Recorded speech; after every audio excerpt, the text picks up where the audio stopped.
Mind talk میں خوش آمدید، جہاں ہم نفسیات کی مشہور کتابوں کے ذریعے انسانی ذہن، سوچ اور رویوں کو سادہ، سائنسی اور مؤثر انداز میں سمجھتے ہیں۔ اگر آپ ذہن کی گہرائیوں، سائنسی سوچ اور خود فہمی میں دلچسپی رکھتے ہیں تو ہمارے ساتھ جڑے رہیں اور مائنڈ ٹاک کو سبسکرائب کرنا نہ بھولیں۔ آج کی یہ تفصیلی نشست دراصل اس سلسلے کی ایک کڑی ہے جس میں ہم رویوں کی تبدیلی کو سمجھ رہے ہیں۔ اور آج کا جو ہمارا موضوع ہے وہ دراصل رویوں کی سائنس کے حوالے سے ہے۔ بالکل۔ آج کے اس گہرے تجزیے میں ہم ڈاکٹر BJ Fogg کی بہت مشہور کتاب ٹائنی ہیبٹس پر بات کر رہے ہیں، اور یہ ہماری اس سیریز کا پہلا حصہ ہے۔ جی، اور اس پہلے حصے کا جو بنیادی مقصد ہے وہ یہ ہے کہ انسانی رویے کے بالکل جو بنیادی ساخت ہے اسے سمجھا جائے۔ صحیح۔ اور ہم نے اس تفصیلی گفتگو کے لیے کتاب کے نوٹس اور کچھ سمریز کو اپنا سورس بنایا ہے تاکہ ہم ان کے ماڈل کو بالکل سادہ الفاظ میں ڈیکوڈ کر سکیں۔ دیکھیں، ہوتا کیا ہے کہ عام طور پہ جب ہم کوئی عادت نہیں اپنا پاتے تو ہم خود کو برا بھلا کہنا شروع کر دیتے ہیں۔ بالکل، ہم کہتے ہیں کہ ہمارے اندر ول پاور نہیں ہے یا کوئی اخلاقی کمزوری ہے، لیکن ڈاکٹر فوگ اس خیال کو بالکل رد کرتے ہیں۔ ہاں، اور یہ بہت دلچسپ ہے کیونکہ ڈاکٹر فوگ میرا مطلب ہے وہ کوئی عام موٹیویشنل سپیکر نہیں ہے، وہ اسٹینفورڈ یونیورسٹی کی بیہیویئر ڈیزائن لیب کے بانی ہیں۔ ہاں، اور آپ کو معلوم ہوگا کہ انسٹاگرام اور کلب ہاؤس کے جو بانی ہیں وہ ان کے اسٹوڈنٹس رہ چکے ہیں۔ انہیں تو ملینئرز بنانے والا شخص بھی کہا جاتا ہے۔ ایگزیکٹلی۔ تو ان کی کتاب ٹائنی ہیبٹس کا جو سب سے بڑا دعویٰ ہے وہ یہ ہے کہ رویہ کوئی ارادے کا کھیل نہیں ہے، بلکہ یہ ایک سسٹم ہے۔ اور اگر کوئی عادت نہیں بن پا رہی تو انسان کمزور نہیں ہے، دراصل اس کا سسٹم خراب ہے۔ آپ رویے کو ایک ڈیزائن کے طور پر دیکھیں، الزام کے طور پر نہیں دیکھ سکتے آپ۔ تو آئیے اس کو تفصیل سے سمجھتے ہیں۔ یہ جو رویے کا سسٹم ہے یا جس کو وہ فوگ بیہیویئر ماڈل کہتے ہیں، یہ کیا ہے؟ ہاں، اسے مختصراً MAP میپ ماڈل کہا جاتا ہے، اور اس کے 3 بنیادی عناصر ہیں۔ M سے موٹیویشن، A سے ابیلٹی اور P سے پرومپٹ۔ مطلب حوصلہ، آسانی اور اشارہ۔ جی بالکل۔ ڈاکٹر فوگ کہتے ہیں کہ دنیا کا کوئی بھی رویہ، چاہے وہ پانی پینا ہو یا کوئی بہت مشکل کام کرنا ہو، وہ صرف تب ہوتا ہے جب یہ تینوں چیزیں ایک ہی لمحے میں موجود ہوں۔ ایک ہی لمحے میں؟ یعنی اگر ان میں سے ایک بھی چیز غائب ہو تو وہ کام نہیں ہوگا، رویہ وقوع پذیر نہیں ہوگا۔ یہ بات تھوڑی سی سننے میں بہت سادہ لگتی ہے، لیکن اس کی گہرائی بہت ہے۔ اگر ہم موٹیویشن کی بات کریں تو وہ تو انسان کی اندرونی خواہش ہو گئی، صحیح؟ ہاں، کسی کام کو کرنے کی طلب۔ اور ابیلٹی کا مطلب یہ ہوا کہ وہ کام کرنا کتنا آسان یا مشکل ہے۔ بالکل۔ اور پرومپٹ وہ اشارہ ہے جو آپ کو یاد دلاتا ہے کہ بھئی یہ کام ابھی کرنا ہے۔ لیکن فرض کریں میرے اندر دنیا بھر کی موٹیویشن موجود ہے اور کام بھی بہت آسان ہے، پھر تو مجھے کسی اشارے یا پرومپٹ کی ضرورت نہیں ہونی چاہیے نا؟ یہی تو ہم غلطی کرتے ہیں۔ پرومپٹ کے بغیر کچھ نہیں ہوتا۔ اس کو سورسز میں دی گئی ریڈ کراس کی مثال سے سمجھتے ہیں۔ ہاں، وہ زلزلے والی مثال؟ جی، فرض کریں کسی جگہ قدرتی آفت آ گئی ہے۔ لوگ ٹی وی پر تباہی دیکھتے ہیں تو ان کے اندر مدد کرنے کا بہت شدید جذبہ پیدا ہوتا ہے۔ مطلب ان کی موٹیویشن بالکل عروج پر ہوتی ہے۔ بالکل۔ اور ریڈ کراس نے عطیہ دینے کا طریقہ بھی انتہائی آسان کر دیا ہے۔ آپ کو صرف ایک ٹیکسٹ میسج کرنا ہے۔ یہ ابیلٹی یا آسانی ہے۔ صحیح۔ لیکن لوگ پھر بھی میسج نہیں کرتے۔ ہاں، وہ تب تک موبائل اٹھا کر میسج نہیں کرتے جب تک ٹی وی اسکرین پر یا ان کے فون پر کوئی واضح اشارہ یعنی پرومپٹ نہ آ جائے جس پر لکھا ہو کہ ابھی اس نمبر پر میسج کریں۔ واہ! تو مطلب بغیر پرومپٹ کے اتنی زیادہ موٹیویشن اور آسانی بھی ضائع ہو جاتی ہے۔ کیونکہ ایک کتاب میں ایک اور کانسیپٹ ہے جسے کمپنسیٹری ریلیشن شپ کہا گیا ہے۔ ہاں، یعنی موٹیویشن اور ابیلٹی کا آپس میں ایک توازن ہوتا ہے۔ تو اس کا مطلب ہے کہ یہ دونوں ایک دوسرے کی کمی پوری کر سکتے ہیں؟ بالکل کر سکتے ہیں۔ دیکھیں، اگر کوئی کام بہت ہی مشکل ہے تو ظاہر ہے آپ کی ابیلٹی کم ہو گئی۔ تو اس مشکل کام کو کرنے کے لیے آپ کے اندر موٹیویشن انتہائی زیادہ ہونی چاہیے۔ جیسے اگر خدا نہ خواستہ کسی کے گھر میں آگ لگ جائے تو اپنے پیاروں کو بچانے کے لیے انسان آگ میں بھی کود جاتا ہے۔ کیونکہ اس وقت موٹیویشن اتنی ہائی ہوتی ہے کہ کام کی مشکل ہونے سے کوئی فرق نہیں پڑتا۔ صحیح۔ لیکن روزمرہ زندگی میں تو ایسا نہیں ہوتا نا۔ روزانہ ہمارے اندر اتنی موٹیویشن تو نہیں آ سکتی۔ بالکل نہیں آ سکتی۔ صبح جلدی اٹھنا ہو یا جم جانا ہو، موٹیویشن تو روز اوپر نیچے ہوتی ہے۔ اور یہی سب سے اہم نقطہ ہے۔ اگر موٹیویشن پر بھروسہ نہیں کیا جا سکتا تو پھر ہمیں اپنے کام کو آسان بنانا پڑے گا۔ یعنی ابیلٹی کو بڑھانا پڑے گا۔ ہاں، کام کو اتنا ٹائنی اور آسان بنا دیں کہ اگر آپ کے اندر صفر موٹیویشن بھی ہو تو بھی آپ وہ کام کر لیں۔ یہ بہت زبردست بات ہے۔ اور کتاب یہ بھی بتاتی ہے کہ اچھی اور بری عادتیں بننے کا جو طریقہ ہے وہ الگ الگ نہیں ہے۔ دراصل دونوں ایک ہی اصول پر کام کرتی ہیں۔ سائیکل کی مثال جو دی گئی ہے۔ ہاں بالکل۔ جیسے سائیکلیں بہت سی قسموں کی ہوتی ہیں، ریسنگ والی، پہاڑوں والی، بچوں کی سائیکل۔ لیکن ان سب کو چلانے کا جو بنیادی میکانزم ہے وہ تو ایک ہی ہے نا، پیڈل اور چین کا نظام۔ ایگزیکٹلی۔ اسی طرح آپ کی صبح کتاب پڑھنے کی اچھی عادت ہو یا رات کو دیر تک فون سکرول کرنے کی بری عادت ہو، دونوں کے پیچھے یہی MAP ماڈل کام کر رہا ہے۔ تو اگر ہمیں کسی عادت کو ٹھیک کرنا ہو، مطلب جسے ٹربل شوٹنگ ہیبٹس کہتے ہیں، تو اس کا کیا طریقہ ہوگا؟ اس کا ایک خاص ترتیب سے جائزہ لینا پڑتا ہے۔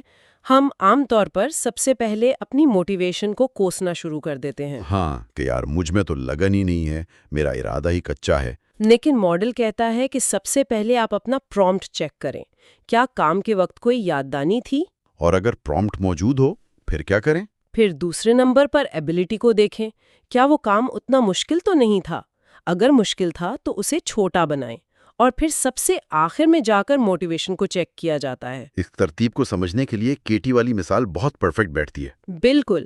کیٹی کا مسئلہ یہ تھا کہ وہ اپنا ڈیسک صاف رکھنا چاہتی تھی اور ساتھ ہی اسے فون پر سوشل میڈیا سکرول کرنے کی بہت بری عادت تھی۔ تو اس نے اپنی ول پاور استعمال کرنے کے بجائے اپنے ماحول کو بدلا۔ ہاں، اس نے بیہیویئر ڈیزائن کو استعمال کیا، فون کو اپنے سے دور کسی دراز میں رکھ دیا۔ تو اس سے ہوا یہ کہ ایک تو فون نظر نہیں آ رہا تھا تو پرومپٹ ختم ہو گیا، اور دراز تک جانا ذرا مشکل تھا تو ایبیلٹی بھی کم ہو گئی۔ واہ، مطلب بغیر کسی ذہنی دباؤ کے اس نے اپنی بری عادت کو کنٹرول کر لیا۔ یہ تو ایسا لگتا ہے کہ جیسے انسان کوئی مشین ہے جسے ہم بڑی آسانی سے ری پروگرام کر سکتے ہیں۔ اور یہیں پر آ کر تھوڑی سی بحث پیدا ہوتی ہے۔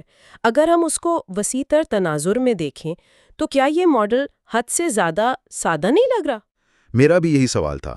مطلب انسانی دماغ تو بہت پیچیدہ ہے، کیا ہم اتنی آسانی سے انسان کو ہیک کر سکتے ہیں؟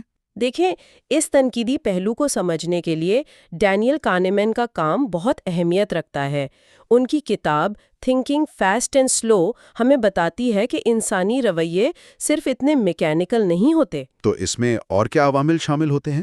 اس میں ہمارے سماجی عوامل، ہماری ثقافت اور سب سے بڑھ کر ہمارے جذباتی رجحانات شامل ہوتے ہیں، جنہیں کوگنیٹو بائس کہا جاتا ہے۔ جیسے کہ ہارنے کا خوف یا کوئی پرانا صدمہ؟ بالکل صحیح کہہ رہے ہیں آپ۔ کئی بار ایسا ہوتا ہے کہ کام آسان بھی ہوتا ہے، یاد دہانی بھی ہوتی ہے، موٹیویشن بھی ہوتی ہے، لیکن انسان کے اندر کوئی اندیکھا خوف یا معاشرے کا دباؤ اسے وہ کام کرنے سے روکے رکھتا ہے۔ تو کیا ہم یہ کہہ سکتے ہیں کہ MAP ماڈل غلط ہے؟ نہیں، غلط بالکل نہیں ہے۔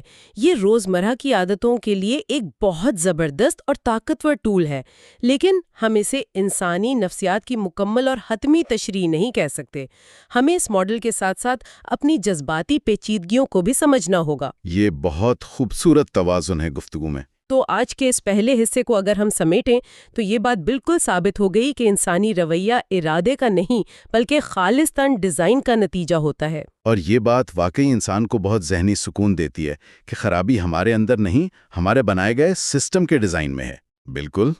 اور یہ تو صرف آغاز تھا۔ اگلے حصے میں ہم اس ماڈل کے سب سے غیر یقینی عنصر یعنی موٹیویشن کو مزید تفصیل سے سمجھیں گے۔ ہم جانیں گے کہ یہ کیوں غیر مستقل ہوتی ہے اور عادت بنانے کے لیے اکیلی کیوں کافی نہیں ہوتی۔ ہاں، وہ حصہ بہت اہم ہونے والا ہے۔ اسے ہم نے موٹیویشن فوکس آن میچنگ کا نام دیا ہے۔ لیکن جانے سے پہلے آج کی گفتگو سے جڑا ایک سوال ہم اپنے سننے والوں کے لیے چھوڑنا چاہیں گے۔ جی، ایک بہت فکر انگیز خیال ہے، ذرا سوچئے گا ضرور۔ اگر ہمارا ہر رویہ محض ایک اشارے اور آسانی کا نتیجہ ہے تو پھر ہماری اپنی حقیقی مرضی یا فری ول کا کتنا دخل باقی رہ جاتا ہے؟ کیا ہم واقعی اپنے فیصلوں کے خود مالک ہیں، یا ہمارا ماحول اور یہ چھپے ہوئے اشارے خاموشی سے ہماری زندگی کنٹرول کر رہے ہیں؟ اس پر ضرور غور کیجیے گا۔ اسی سوال کے ساتھ ہمارا آج کا یہ گہرا تجزیہ اختتام کو پہنچتا ہے۔ اپنا خیال رکھیں اور سائنسی انداز میں سوچتے رہیں۔ اور جو لوگ ہمیں سنتے آ رہے ہیں انہیں اندازہ ہوگا کہ یہ ہماری ٹائنی ہیبٹ سیریز کا دوسرا حصہ ہے، یعنی پارٹ 2۔ اور آج ہم جس موضوع کی گہرائی میں جا رہے ہیں وہ ہے ڈاکٹر BJ فوگ کی کتاب کا چیپٹر 2، جس کا عنوان ہے understanding motivation, focus on matching, یا اگر ہم اسے سادہ الفاظ میں کہیں تو محرک یا موٹیویشن کی اصل حقیقت کو سمجھنا۔ حتمی بات ہے۔ لیکن اس سے پہلے کہ ہم اس بحث میں مزید آگے بڑھیں، تھوڑا سا اس بنیاد کو دہرا لیتے ہیں جس پر یہ پوری کتاب کھڑی ہے۔ پچھلے حصے میں ہم نے دیکھا تھا کہ مصنف نے انسانی رویوں کو تبدیل کرنے کے لیے ایک بہت ہی سادہ سا فارمولا پیش کیا تھا جسے وہ میپ ماڈل کہتے ہیں۔ یعنی میپ ماڈل، MA اور P۔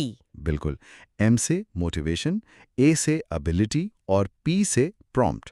مطلب یہ کہ کوئی بھی عمل تبھی ہوتا ہے جب آپ میں اس کو کرنے کا محرک ہو، اس سے کرنے کی صلاحیت ہو اور کوئی یاد دہانی موجود ہو۔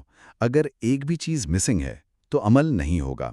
لیکن آج کی اس نشست میں ہمارا سارا کا سارا فوکس صرف پہلے عنصر پر رہے گا، یعنی صرف اور صرف موٹیویشن پر۔ تو چلیے اس کو کھولتے ہیں۔ کتاب کے بالکل شروع میں ہی ایک بڑی مزیدار سی مثال دی گئی ہے۔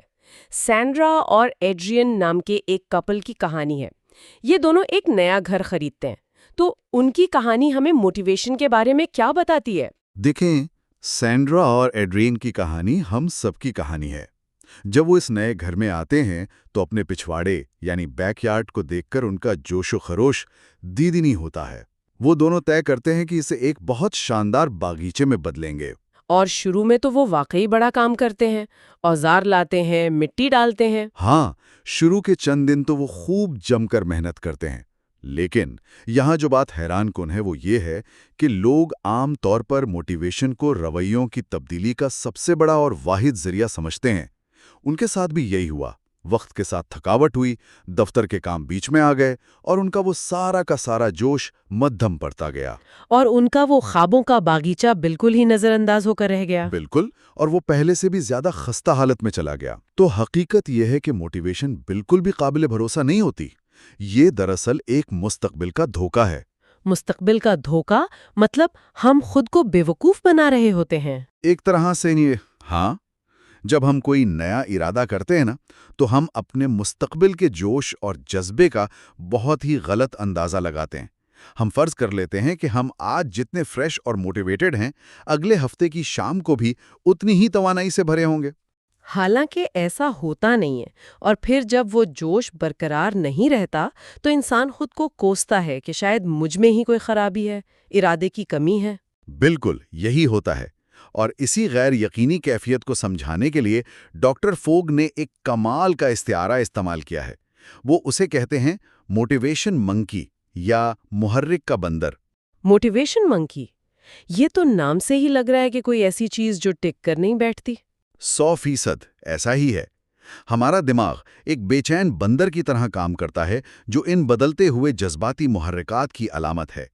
کبھی وہ ایک شاخ پر چھلانگ لگاتا ہے، کبھی اچانک دوسری طرف بھاگ جاتا ہے، اور یہ ہماری مستقل مزاجی کو بالکل پٹری سے اتار دیتا ہے۔ لیکن یہ بندر اتنا بے چین ہوتا کیوں ہے؟ کیا اس کی کوئی خاص وجہ ہے؟ اس کی وجہ موٹیویشن کی اپنی پیچیدگی ہے۔ موٹیویشن کوئی ایک سیدھا سادہ احساس نہیں ہے۔ کتاب کے مطابق اس کی 3 بنیادی اقسام یا ذرائع ہوتے ہیں۔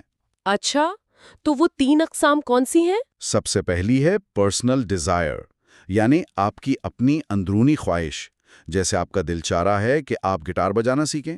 دوسری قسم ہے ریوارڈز اینڈ پنشمنٹس، یعنی بیرونی انعامات یا سزائیں، جیسے کہ باس کی ڈانٹ کا ڈر یا پھر بونس ملنے کی لالچ۔ ہاں جی بالکل۔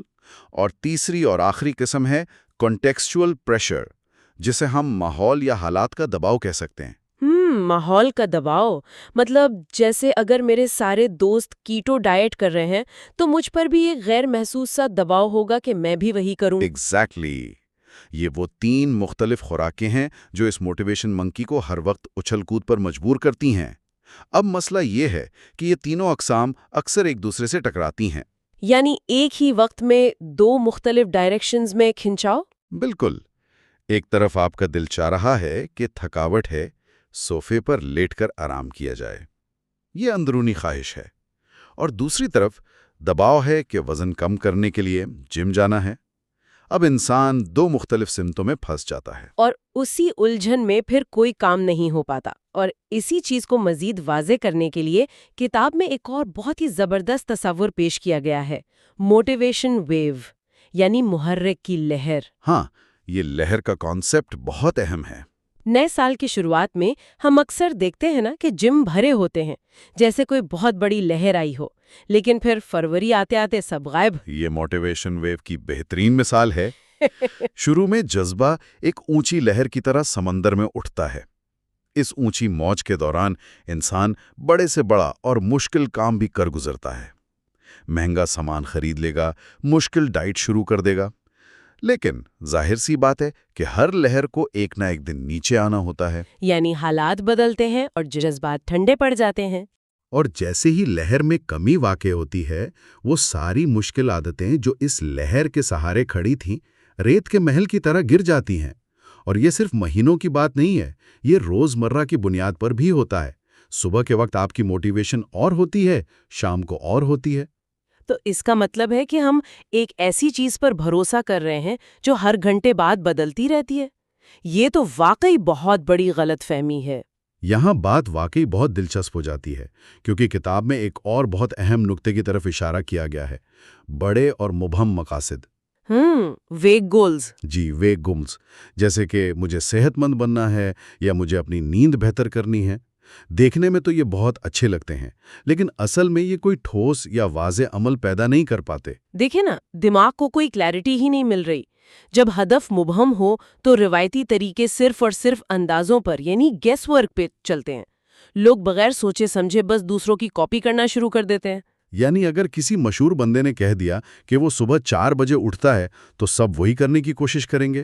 بالکل، اور یہی ناکامی کی سب سے بڑی وجہ ہے۔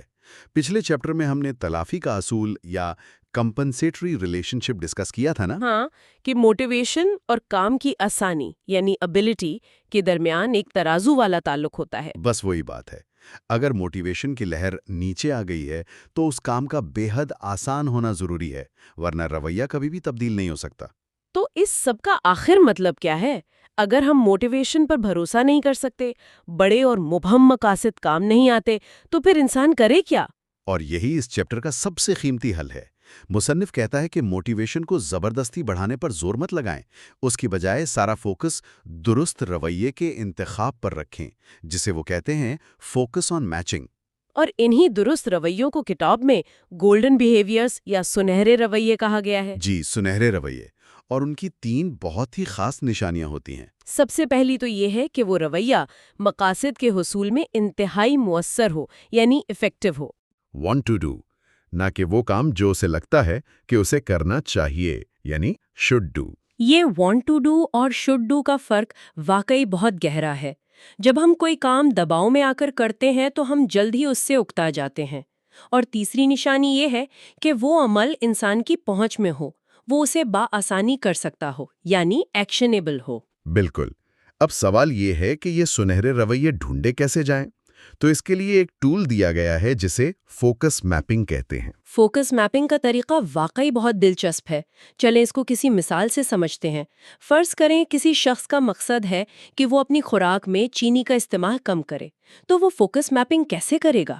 تو سب سے پہلے وہ اپنا مقصد واضح کرے گا کہ چینی کم کرنی ہے۔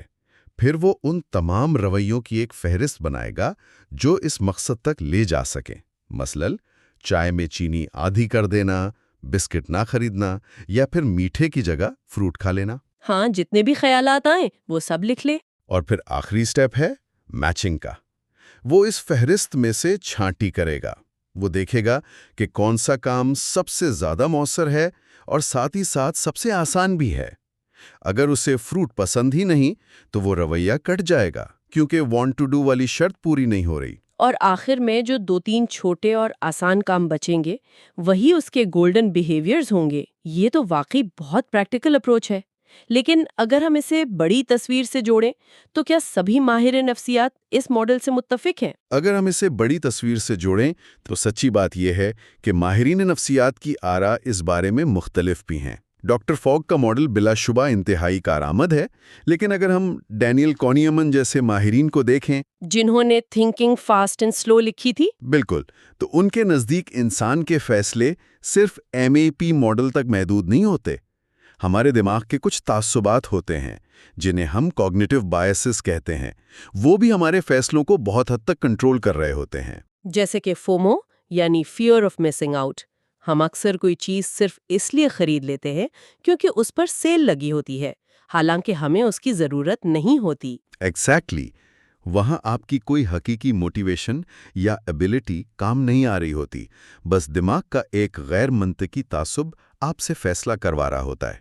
اور اسی طرح ڈینیل پنک کا کام بھی بڑا اہم ہے۔ ڈینیل پنک کا نظریہ تو تھوڑا مختلف ہے نا۔ وہ کہتے ہیں کہ طویل مدتی تبدیلیوں کے لیے انسان کی اندرونی لگن یا انٹرنزک موٹیویشن کا ہونا بہت ضروری ہے۔ جی، ان کے مطابق محض چھوٹی کامیابیوں کا جشن منانے سے شاید فوری عادات تو بن جائیں، لیکن جب تک آپ کا مقصد آپ کی اندرونی لگن سے نہیں جڑا ہوگا تب تک وہ دیر پا ثابت نہیں ہوتا۔ اور یہ بتانا اس لیے بھی بہت ضروری ہے تاکہ ہم تصویر کا صرف ایک رخ نہ دیکھیں۔ ہمارا مقصد یہاں کسی ایک نظریے کی اندھی تائید کرنا نہیں ہے، بلکہ سارے سائنسی مواد کو پوری دیانتداری سے پیش کرنا ہے تاکہ سوچنے کے نئے زاویے مل سکیں۔ اور یہی تنقیدی سوچ تو دراصل سیکھنے کا اصل عمل ہے۔ بالکل صحیح کہا۔ تو اگر آج کی اس پوری گفتگو کا نچوڑ نکالا جائے تو وہ یہ ہے کہ موٹیویشن مددگار ہے لیکن بنیاد نہیں۔ یہ ایک ایسی لہر ہے جو آئے گی اور چلی جائے گی۔ اس لیے ہمت ہارنے یا خود کو کوسنے کی بجائے ضرورت اس بات کی ہے کہ ہم درست اور چھوٹے رویوں کا انتخاب کریں۔ اپنے گولڈن بیہیویئرز ڈھونڈیں اور بس انہیں اپنی زندگی کا حصہ بنا لیں۔ اور اسی بات پر ہمارے اس سفر کا اگلا مرحلہ اور بھی سنسنی خیز ہونے والا ہے۔ اگلی نشست یعنی پارٹ 3 کا موضوع ہوگا ابیلٹی ایزی ڈز اٹ، جس میں ہم جانیں گے کہ عادات کو آسان بنانا کیسے زندگی میں بہت بڑی تبدیلیوں کا باعث بنتا ہے۔ لیکن جانے سے پہلے میں سننے والوں کے لیے ایک سوال چھوڑنا چاہوں گا۔ اس بارے میں ضرور سوچیے گا کہ آپ کی زندگی کی وہ کون سی ایک چھوٹی سی عادت ہے جسے آپ صرف اور صرف موٹیویشن کی لہر کے سہارے چلا رہے ہیں، اور جب وہ لہر اپنا دم توڑ دے گی تو آپ کا وہ رویہ کیسے زندہ رہے گا۔ یہ ہماری اس خاص سیریز کا تیسرا حصہ ہے۔ جی بالکل، اور آج کے ہمارے مطالعے کا جو اصل مرکز ہے نا، وہ ڈاکٹر BJ فاگ کی مشہور زمانہ کتاب ٹائنی ہیبٹس کا ایک بہت ہی اہم حصہ ہے، یعنی اس کا تیسرا باب جس کا عنوان ہے ابیلٹی ایزی ڈز اٹ۔ تو ہم نے اس سے پہلے انسانی رویوں پر بات کی تھی، لیکن آج کا موضوع کچھ ایسا ہے جو میرا مطلب ہے ہماری روزمرہ کی زندگی کا سب سے بڑا مسئلہ حل کرتا ہے: عادات کا بننا اور پھر ان کا ٹوٹ جانا۔ چلیں اس بات کی تہہ تک پہنچتے ہیں۔ ہم لوگ ہمیشہ بڑی تبدیلیوں کے پیچھے کیوں بھاگتے ہیں؟ دیکھیں، یہ ایک انتہائی عام انسانی رویہ ہے۔ لوگ عموماً یہ سمجھتے ہیں کہ عادات بنانے کا اصل راز قوت ارادی، جسے ہم ول پاور کہتے ہیں، اس میں چھپا ہے۔ یہ ایک بہت بڑی غلط فہمی ہے کہ اگر ہمت کی جائے تو کوئی بھی مشکل عادت اپنائی جا سکتی ہے۔ ہاں، لیکن ہم تو بچپن سے یہی سنتے آئے ہیں نا کہ بڑا سوچو، بڑے گولز بناؤ۔ ہر سال کے شروع میں یا کسی بھی پیر کے دن لوگ یہ فیصلہ کر لیتے ہیں کہ بھئی آج سے روزانہ 1 گھنٹہ جم جانا ہے۔ شروع میں تو بڑا زبردست جوش ہوتا ہے۔ بالکل، وہ جوش ہوتا ہے، لیکن سائنس اس نظریے کو نہیں مانتی۔ حقیقت یہ ہے کہ رویوں کو بدلنے کا راز کسی غیر معمولی جذبے میں نہیں ہے، بلکہ کام کو بے حد آسان بنانے میں ہے۔ ہمت اور ول پاور پر بھروسہ کرنا دراصل ایک دھوکہ ہے۔ دھوکہ؟ اچھا، یعنی وہ جو ایک موٹیویشن ہوتی ہے، وہ زبردست قسم کا جذبہ، وہ پھر اچانک غائب کہاں ہو جاتا ہے 2-4 دن بعد؟ اور یہ ناقابل بھروسہ جذبہ ہے۔ اسے آپ کسی مستقل ساتھی کے طور پر نہیں دیکھ سکتے۔ کتاب میں ڈاکٹر فاگ نے اس کے لیے موٹیویشن ویو یعنی تحریک کی لہر کی اصطلاح استعمال کی ہے۔ یہ جذبہ سمندر کی لہروں کی طرح اوپر نیچے ہوتا رہتا ہے۔ تو جیسے اگر کوئی زبردست سی موٹیویشنل فلم دیکھ لی تو وہ لہر ایک دم اوپر چلی جاتی ہے، انسان کو لگتا ہے آج تو میں کوئی بھی پہاڑ سر کر لوں گا۔ بالکل ایسا ہی ہے، لیکن پھر ہوتا کیا ہے؟ جب ایک انتہائی تھکا دینے والے دن کے بعد کوئی انسان دفتر سے گھر واپس آتا ہے اور فرض کریں باہر بارش بھی ہو رہی ہو، تو وہ موٹیویشن کی لہر بالکل نیچے گر جاتی ہے۔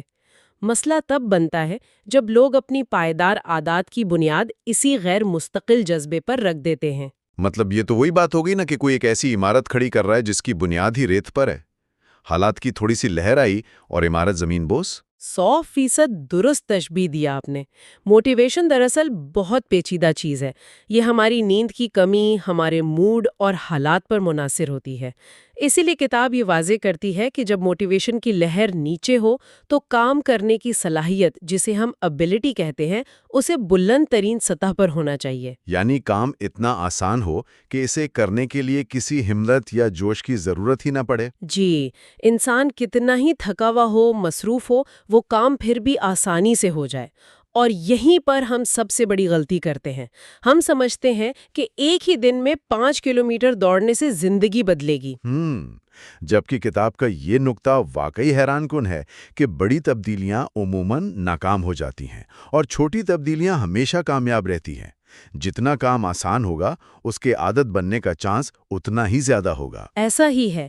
یہ بات شاید سننے میں اتنی پرکشش نہ لگے، کوئی ہیرو والی فیلنگ نہ آئے، لیکن پائیداری اسی میں ہے۔ اور ایک اور اہم پہلو یہ بھی ہے کہ جب لوگ بڑی عادت اپنانے میں فیل ہوتے ہیں تو وہ بے دردی سے خود کو کوستے ہیں۔ ہاں، وہ سمجھتے ہیں کہ شاید ان کے اندر ہی کوئی خرابی ہے، ان کی ول پاور کمزور ہے یا وہ پیدائشی سست ہیں۔ بالکل، حالانکہ مسئلہ فرد میں نہیں ہوتا، اس ڈیزائن یا طریقے میں ہوتا ہے جس سے وہ عادت اپنائی جا رہی ہے۔ تو خود پر کرنے کے بجائے ہمیں اپنے طریقے کا تجزیہ کرنا چاہیے۔ اچھا، تو یہاں بات واقعی بہت دلچسپ ہو جاتی ہے۔ یہ بتائیں کہ آخر کوئی بھی کام انسان کو مشکل کیوں لگتا ہے؟ ہمارا دماغ یہ فیصلہ کیسے کرتا ہے کہ کوئی کام ہماری صلاحیت کے اندر ہے یا باہر؟ اس کو سلجھانے کے لیے کتاب میں ایک بہت خوبصورت تصور ہے جسے ابیلٹی چین کہتے ہیں، یعنی صلاحیت کی کڑیاں۔ یہ 4 اہم چیزیں ہیں جو کسی بھی کام کو آسان یا مشکل بناتی ہیں۔ پہلی کڑی ہے وقت۔ ٹھیک ہے، وقت۔ یعنی اگر کسی نئی عادت کے لیے روزانہ 1 گھنٹہ چاہیے تو آج کل کے مصروف لوگوں کے لیے تو وہ فوری طور پر ناممکن ہو گیا۔ بالکل۔ اور دوسری کڑی ہے پیسہ یا اس کی لاگت۔ اگر کسی کام پر روزانہ یا ماہانہ اچھے خاصے پیسے لگ رہے ہوں، جیسے کوئی بہت مہنگی جم کی فیس، تو یہ بھی ایک بہت بڑی رکاوٹ ہے۔ اور ظاہر ہے تیسری کڑی جسمانی محنت ہوگی، فزیکل ایفرٹ۔ جی ہاں، جسمانی محنت۔ کیا اس کام میں بہت زور درکار ہے؟ جو انسان سارا دن لیپ ٹاپ کے سامنے کرسی پر بیٹھا ہے، اس کے لیے شام کو جا کر بھاری وزن اٹھانا جسمانی طور پر ایک بہت بڑا چیلنج بن جاتا ہے۔ اور میرے خیال میں جو چوتھی کڑی ہے وہ سب سے زیادہ خطرناک اور دلچسپ ہے، یعنی ذہنی محنت یا مینٹل ایفرٹ، کیونکہ آج کل ذہن پہلے ہی اتنی معلومات سے تھکا ہوتا ہے۔ بالکل صحیح کہا آپ نے۔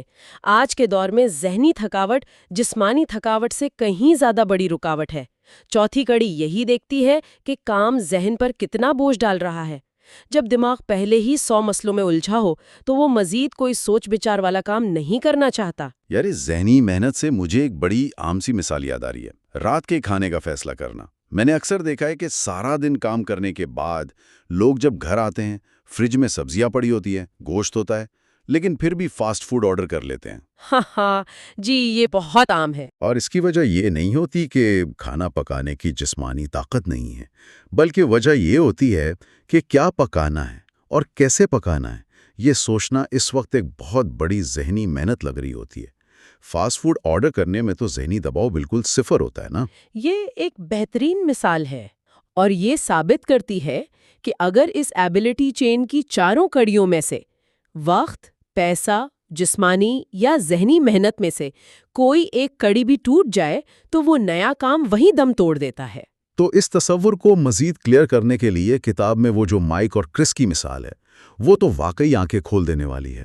مائک چاہتا تھا کہ اس کا روم میٹ کرس گھر کے کاموں میں تھوڑی ذمہ داری لائے۔ جی، لیکن مائک نے کرس کو کوئی لمبی چوڑی فہرست نہیں پکڑائی. اس نے بس ایک انتہائی چھوٹی سی شروعات کی. اس نے کہا کہ تم صبح کافی بنانے کے بعد بس کافی کا وہ پرانا فلٹر نکال کر کوڑے دان میں پھینک دیا کرو. اب یہاں ہم جیسے عام لوگ سوچیں گے کہ بھئی صرف ایک فلٹر پھینکنے سے کسی کی زندگی کیسے بدل سکتی ہے؟ یہ تو بہت ہی معمولی بات ہے. بظاہر معمولی ہے، لیکن اگر ہم اسے ایبیلٹی چین کے پیمانے پر پرکھیں تو فلٹر نکالنے میں نہ تو اضافی وقت لگ رہا تھا، نہ پیسہ، نہ فزیکل ایفرٹ، اور نہ ہی کوئی ذہنی سوچ بچار. جب کرس نے یہ چھوٹا سا کام روزانہ کیا تو اس کے دماغ کو کامیابی کا ایک سگنل ملا. ایک تسلسل بن گیا، اور اس تسلسل نے اس کے اندر ایک اعتماد بحال کر دیا. ایک چھوٹی سی کامیابی نے دوسری کامیابی کا راستہ کھولا، جسے ہم ریپل ایفیکٹ کہتے ہیں، اور وہ خود ہی گھر کے باقی کاموں میں بھی بہتری لانے لگا. ایگزیکٹلی. جب کام کو اتنا آسان کر دیا جائے کہ اسے نہ کرنا ناممکن سا لگے تو دماغ اس کامیابی کے احساس کا عادی ہونے لگتا ہے. دماغ فطری طور پر توانائی بچانا چاہتا ہے. اگر اسے کسی کام میں ضرورت سے زیادہ فرکشن یا رکاوٹ کا سامنا ہو تو وہ اسے ترک کر دیتا ہے. مطلب رویوں کو بدلنے کے لیے سب سے بڑا ہتھیار سادگی ہے. ہمیں بس ان رکاوٹوں کو پہچاننا ہے جو اس چین کو توڑتی ہیں. اگر جم جانے میں رکاوٹ ہے تو دیکھنا ہوگا کہ کیا جم دور ہونے کی وجہ سے ٹائم زیادہ لگ رہا ہے یا جوتے ڈھونڈنے میں ذہنی بوجھ لگ رہا ہے. بالکل. اور اس رکاوٹ کو ختم کرنے کے لیے کام کو انتہائی سادہ کر دے. جیسے رات کو ہی اپنے جوتے بستر کے پاس رکھ دے. اس سے صبح اٹھ کر جوتے ڈھونڈنے کی ذہنی اور جسمانی مزاحمت فوراً ختم ہو جائے گی. اور اگر فرض کریں پھر بھی باہر جانا مشکل لگ رہا ہو تو اپنا ہدف ہی اتنا چھوٹا کر لیں کہ کوئی رکاوٹ بچے ہی نہ. جیسے باہر جانے کے بجائے گھر پر ہی بس 2 پش اپس کرنے کا ہدف رکھ لیں.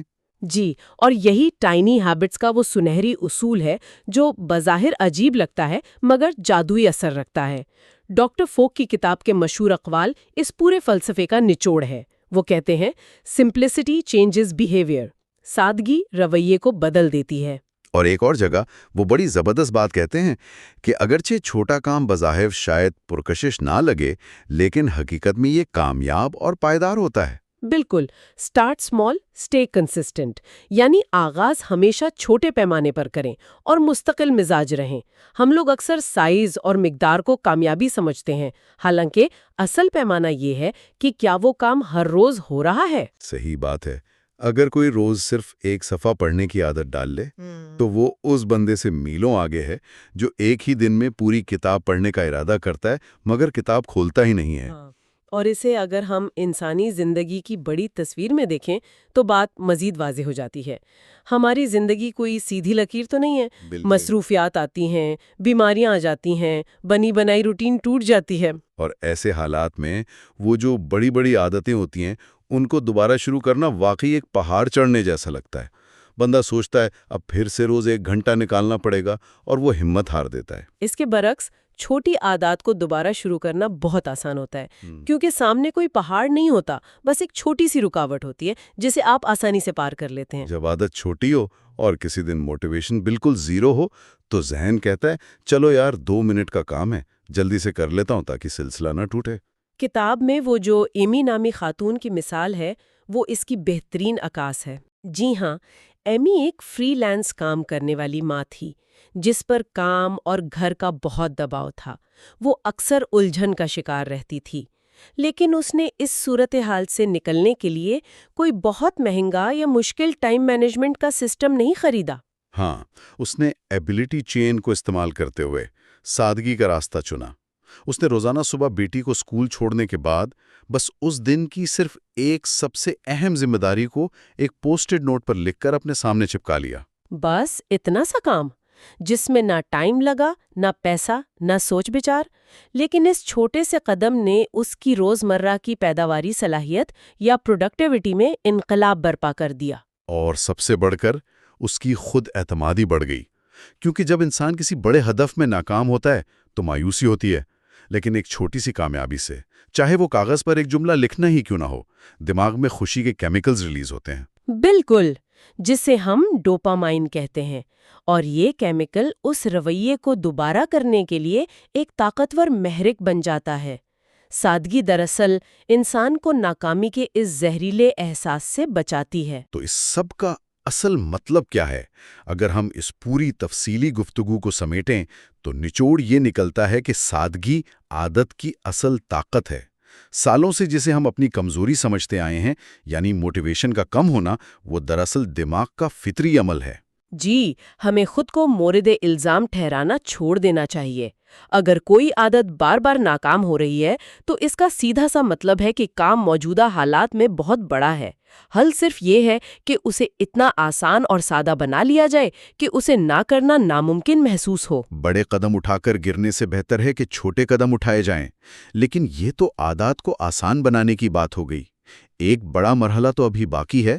کام جتنا بھی آسان ہو، اگر ہم اسے کرنا ہی بھول جائیں تو پھر عادت کیسے بنے گی؟ ایسا ہی ہے، اور عادات کو خودکار بنانے کے لیے انہیں کسی خاص وقت یا واقعہ سے جوڑنا پڑتا ہے۔ اگلے حصے میں ہم اسی راز سے پردہ اٹھائیں گے۔ ہم پرومپٹس اور ہیبٹ اینکرز کے تصور کو سمجھیں گے جو دماغ کے لیے ایک الارم کا کام کرتے ہیں۔ زبردست! یہ جاننا انتہائی دلچسپ ہوگا کہ روزمرہ کے عام کاموں کو نئی عادات کے ٹریگر کے طور پر کیسے استعمال کیا جا سکتا ہے۔ تو یہاں یہ اعلان کرنا ضروری ہے کہ ہمارا اگلا مطالعہ ہوگا part 4 prompts the power of after. یہ بہت عملی مرحلہ ہوگا۔ اور رخصت ہونے سے قبل میں اس پورے فلسفے کی روشنی میں ایک آخری اور گہرا سوال چھوڑنا چاہوں گی۔ ہم اکثر کہتے ہیں کہ فلاں کام کرنے کی ہمت نہیں ہوتی، لیکن کیا ہم واقعی نئی عادات اس لیے نہیں اپنا پاتے کہ ہم میں قوت ارادی کی کمی ہے؟ یا پھر حقیقت کچھ اور ہے؟ جی، کیا یہ ممکن ہے کہ ہماری انا یعنی ہمارا ایگو ہمیں اس بات کی اجازت ہی نہیں دیتا کہ ہم اتنی چھوٹی اور آسان سطح سے شروعات کریں جو بظاہر معمولی لگتی ہے؟ کیا ہم گھر پر صرف 2 پش اپس کرنے کو اپنی شان کے خلاف سمجھتے ہیں؟ اس پر ضرور سوچئے گا۔ یہ واقعی سوچ کو جھنجھوڑ دینے والی بات ہے۔ کبھی کبھار ہماری انا ہی سب سے بڑی رکاوٹ ہوتی ہے۔ اس شاندار غور طلب بات کے ساتھ ہی ہم آج کی اس نشست کا اختتام کرتے ہیں۔ سنتے رہیے، سوچتے رہیے اور اپنی عاداتوں کو سادہ بناتے رہیے۔ خدا حافظ۔ آج کا ہمارا موضوع ڈاکٹر بی جے فاگ کی مشہور کتاب ٹائنی ہیبٹس کا پارٹ 4 ہے، اور اس نشست کا جو بنیادی مشن ہے نا، وہ یہ سمجھنا ہے کہ کوئی بھی انسانی رویہ، چاہے وہ کتنا ہی معمولی کیوں نہ ہو یا کتنا ہی اہم کیوں نہ ہو، وہ کبھی بھی پرومپٹ یعنی محرک کے بغیر شروع نہیں ہوتا۔ جی، اور یہ واقعی انسانی نفسیات کا ایک بہت ہی دلچسپ پہلو ہے۔ ہوتا کیا ہے کہ ہم اکثر یہ سوچتے ہیں کہ اگر ہم کوئی کام نہیں کر پا رہے ہیں تو شاید ہمارے اندر موٹیویشن کی کمی ہے۔ ہم سارا کا سارا ملبہ اپنے ارادوں پر ڈال دیتے ہیں۔ ایسا ہی ہے، ہم رویوں کی تبدیلی کے لیے ہمیشہ موٹیویشن کے پیچھے بھاگ رہے ہوتے ہیں۔ ہمیں لگتا ہے کہ اگر ہم ذہنی طور پر تیار ہوں گے تبھی کوئی کام کر پائیں گے، لیکن اگر ہم انسانی دماغ کی ساخت کو دیکھیں نا تو موٹیویشن دراصل ایک لہر کی طرح ہے۔ ایک لہر کی طرح؟ ہاں، یعنی یہ کبھی عروج پر ہوتی ہے اور کبھی بالکل غائب ہو جاتی ہے۔ ہم اس غیر یقینی کیفیت پر کسی بھی مستقل عادت کی بنیاد نہیں رکھ سکتے۔ تو اصل طاقت پھر کہاں ہے؟ اصل اور پوشیدہ طاقت اس محرک میں ہے، اس پرومپٹ میں ہے جو اس موٹیویشن کو ایک مخصوص لمحے میں عمل میں تبدیل کر دیتا ہے۔ یہ پرومپٹ بالکل اس سوئچ کی طرح ہے جو اندھیرے میں روشنی کر دیتا ہے۔ ٹھیک ہے، آئیے اس کا گہرائی سے جائزہ لیتے ہیں۔ کتاب کے مطابق کسی بھی انسانی رویے کے 3 بنیادی عناصر ہوتے ہیں، اور اس ماڈل کو MAP کہا جاتا ہے، یعنی موٹیویشن، ایبیلٹی یا صلاحیت، اور پرومپٹ۔ جی، موٹیویشن، ایبیلٹی اور پرومپٹ۔ ہم عموماً پہلے 2 پر بہت محنت کرتے ہیں۔ مثال کے طور پر وزن کم کرنے کا جذبہ پیدا کر لیا، یہ موٹیویشن ہو گئی، اور پھر جم کی فیس دے کر مہنگے جوتے بھی خرید لیے، جو کہ صلاحیت یا آسانی ہے۔ بالکل، لیکن اس سب کے باوجود لوگ جم نہیں جاتے۔ اس ماڈل کی روح سے وہ تیسرا عنصر غائب ہے جو ان دونوں کو جوڑتا ہے۔ یہاں جو بات سب سے زیادہ حیران کن ہے وہ یہ ہے کہ چاہے موٹیویشن کی سطح کتنی ہی بلند کیوں نہ ہو اور چاہے صلاحیت کتنی ہی بآسانی دستیاب کیوں نہ ہو، اگر پرومپٹ نہیں ہے نا تو رویہ جنم لے ہی نہیں سکتا۔ کبھی نہیں۔ بالکل، ڈاکٹر فوگ کے ماڈل کا بنیادی اصول یہی ہے کہ جب تک یہ تینوں عناصر ایک ہی لمحے میں یکجا نہیں ہوتے، کوئی عمل وقوع پذیر نہیں ہوتا۔ اس بات کو سمجھنے کے لیے آج کے ذرائع میں وہ ریڈ کراس والی جو مثال ہے وہ بہت شاندار ہے۔ ہاں، قدرتی آفت کے وقت عطیہ دینے والی مثال۔ جی، ہوتا کیا ہے کہ جب کوئی زلزلہ یا سیلاب آتا ہے تو ٹی وی پر خبریں دیکھ کر دل میں ہمدردی کا شدید جذبہ پیدا ہوتا ہے، یعنی یہاں موٹیویشن اپنی انتہا پر ہے۔ پھر ریڈ کراس نے طریقہ بھی بہت آسان کر دیا، صرف ایک ٹیکسٹ میسج سے پیسے بھیجے جا سکتے تھے، یعنی ایبلٹی بھی آ گئی، لیکن اتنی آسانی اور جذبے کے باوجود لوگ خود بخود اپنا فون اٹھا کر میسج نہیں کرتے۔ صحیح۔ جس چیز نے اصل میں ہزاروں لوگوں سے اسی وقت عمل کروایا وہ فون پر آنے والا ریڈ کراس کا ایک ٹیکسٹ میسج تھا جس میں واضح لکھا تھا کہ مدد کرنے کے لیے رپلائی کریں۔ وہ میسج پرومپٹ تھا۔ بالکل، اور اگر ہم اس کا نفسیاتی تجزیہ کریں نا تو پتہ چلتا ہے کہ وہ میسج صرف ایک اطلاع نہیں تھی بلکہ وہ فیصلہ سازی کو متحرک کرنے والا ٹریگر تھا۔ اگر وہ میسج نہ آتا تو لوگ بس خبریں دیکھتے، افسوس کرتے اور پھر اپنی زندگی میں مصروف ہو جاتے۔ جی ہاں، پرومپٹ دراصل ایک چنگاری کا کام کرتا ہے جو موٹیویشن اور صلاحیت کے بارود کو آگ لگاتی ہے۔ لوگوں کو مزید موٹیویٹ کرنے کے بجائے انہیں صرف صحیح وقت پر ایک واضح پرومپٹ دینے کی ضرورت ہوتی ہے۔ یہ بات واقعی سوچنے پر مجبور کرتی ہے کہ ہم کتنے ہی کام محض اس لیے نہیں کر پاتے کیونکہ ان کا کوئی واضح پرومپٹ نہیں ہوتا۔ لیکن میں نے اکثر دیکھا ہے کہ لوگ فون پر درجنوں الارم لگا لیتے ہیں۔ ہاں، ریمائنڈرز کی بھرمار۔ کچھ دن تو وہ الارم کام کرتے ہیں لیکن پھر وہ سنوز بٹن دبانے کے اتنے عادی ہو جاتے ہیں کہ اس پرومپٹ کا اثر ہی ختم ہو جاتا ہے۔ تو کیا پرومپٹس کی بھی کوئی مختلف اقسام ہیں یا سب ایک جیسے ہوتے ہیں؟ یہ ایک بہت اہم مشاہدہ ہے اور یہیں اکثر لوگ ناکام ہوتے ہیں۔ تمام پرومپٹس بالکل ایک جیسے نہیں ہوتے۔ کتاب میں واضح طور پر 3 بنیادی اقسام بتائی گئی ہیں۔ 3 اقسام؟ جی، اور درست قسم کا انتخاب ہی ہماری کامیابی کا تعین کرتا ہے۔ پہلی قسم ہے پرسن پرومپٹ، یعنی شخصی یا اندرونی محرک۔ یہ مکمل طور پر ہمارے اندرونی احساسات یا جسمانی تقاضوں پر مبنی ہوتا ہے۔ جیسے پیٹ میں تکلیف ہو تو یہ اشارہ ہے کہ دوا کھانی چاہیے، یا ہم خود کو ذہن میں یاد دلاتے ہیں کہ آج شام واپسی پر سودا لانا ہے۔ اور میرے خیال میں جب ہم نئی عادتیں بناتے ہیں تو سب سے زیادہ اسی اندرونی محرک پر بھروسہ کرتے ہیں۔ ہم بس سوچتے ہیں کہ ہمارا دماغ ہمیں صحیح وقت پر یاد دلا دے گا، جو کہ ایک بہت بڑی غلطی ہے۔ ہاں، کیونکہ یہ طریقہ بہت جلد فیل ہو جاتا ہے۔ اس کی ناکامی کی باقاعدہ ایک سائنسی وجہ ہے۔ نئی عادتیں بنانے کے لیے اپنی یادداشت پر انحصار کرنا مطلب بالکل غیر بھروسے مند عمل ہے۔ ہمارا دماغ ہر وقت بے شمار معلومات کو پروسیس کر رہا ہوتا ہے جسے ہم کوگنیٹو لوڈ کہتے ہیں۔ صحیح۔ جب کام کا دباؤ ہوتا ہے نا تو وقتی یادداشت سب سے پہلے کام کرنا چھوڑ دیتی ہے۔ تو محض یاد رکھنے پر انحصار کرنا ایک کمزور حکمت عملی ہے۔ تو پھر دوسری قسم کون سی ہے؟ دوسری قسم ہے کانٹیکسٹ پرومپٹ یا ماحولیاتی محرک۔ یہ ہمارے ارد گرد کے ماحول سے ملنے والے بیرونی اشارے ہیں، جیسے شیشے پر لگا ہوا اسٹکی نوٹ، کام کی میز پر رکھی ڈائری، یا جیسا آپ نے ذکر کیا فون کے الارمز اور نوٹیفیکیشنز۔ یہ بیرونی اشارے بظاہر تو بہت کارآمد لگتے ہیں۔ آج کل ہم ڈیجیٹل دنیا میں رہتے ہیں، ہر چیز کی ایپ موجود ہے، لیکن جیسا کہ ہم نے سنوز بٹن کی بات کی، ان کا ایک بڑا نقصان بھی ہے۔ جب ہم ماحول کو بہت زیادہ نوٹیفیکیشن سے بھر دیتے ہیں تو انسان سینسری اوورلوڈ کا شکار ہو جاتا ہے۔ بالکل درست۔ نفسیات کی زبان میں اسے نوٹیفیکیشن بلائنڈنس بھی کہتے ہیں۔ دماغ توانائی بچانے کے لیے ان مسلسل اشاروں کو نظر انداز کرنا سیکھ لیتا ہے۔ یعنی ہم آواز سنتے ہیں لیکن دماغ اسے شور سمجھ لیتا ہے۔ جی، ماحول ہمیں اس قدر اوورویلم کر دیتا ہے کہ ہم عمل کرنے کے بجائے ذہنی تھکاوٹ محسوس کرنے لگتے ہیں۔ یہ واضح ثبوت ہے کہ محض بیرونی اشارے بھی پائیدار عادات کی ضمانت نہیں ہیں۔ یہاں یہ بات واقعی بہت دلچسپ ہو جاتی ہے، کیونکہ اگر ہماری اندرونی یادداشت بھی کام نہیں کر رہی اور بیرونی الارمز بھی ذہنی دباؤ دے رہے ہیں تو پھر حل کیا ہے؟ اور یہیں پر کتاب کی سب سے طاقتور دریافت سامنے آتی ہے، جسے ایکشن پرومپٹ یا عملی محرک کہا گیا ہے۔ اسے اینکر بھی کہتے ہیں۔ جی، اینکرنگ کا تصور اس پورے فریم ورک کی جان ہے۔ تو یہ اینکرز کام کیسے کرتے ہیں؟ ایکشن پرومپٹ یا اینکر کا مطلب یہ ہے کہ ہم کوئی نیا الارم نہیں لگاتے بلکہ اپنی زندگی کی کسی ایسی موجودہ عادت کو چنتے ہیں جو روزانہ بغیر کسی خاص شعوری کوشش کے دہرائی جاتی ہے۔ یعنی پرانی عادت کو نئے کام کے لیے استعمال کرنا؟ بالکل، ہم اس پختہ عادت کو نئی عادت شروع کرنے کے لیے ٹریگر کے طور پر استعمال کرتے ہیں۔ ہم روٹین کے ایک حصے کو ہی اپنا ریمائنڈر بنا لیتے ہیں۔ اس کی کیا وجہ ہے؟ وجہ یہ ہے کہ پرانی عادات کے لیے ہمارے دماغ میں پہلے سے ہی نیورل پاتھ ویز مضبوطی سے بنے ہوتے ہیں۔